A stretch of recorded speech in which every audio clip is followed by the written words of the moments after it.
Eh bien, écoutez, vous savez, il paraît qu'avec l'âge, on retourne en enfance, donc je pense que je vais de plus en plus retrouver le Mont-Saint-Michel que j'aimais quand j'étais enfant, puisque,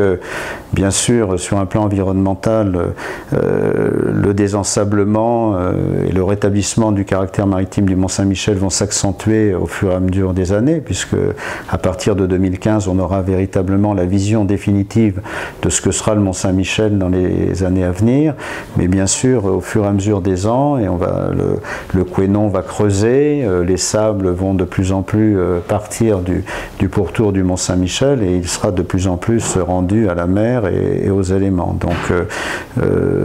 je retrouverai effectivement ce Mont-Saint-Michel que j'aimais tant dans mon enfance.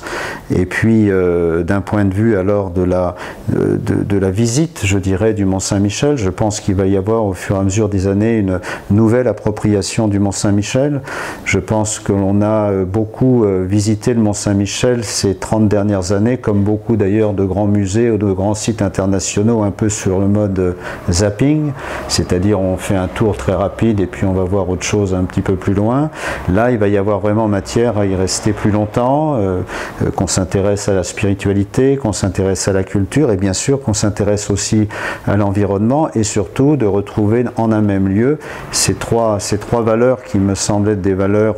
je l'espère en tout cas pour le siècle que nous vivons et les siècles à venir, des valeurs fondamentales que sont quand même le règne de l'esprit, celui d'une culture apaisée et celui d'un environnement retrouvé.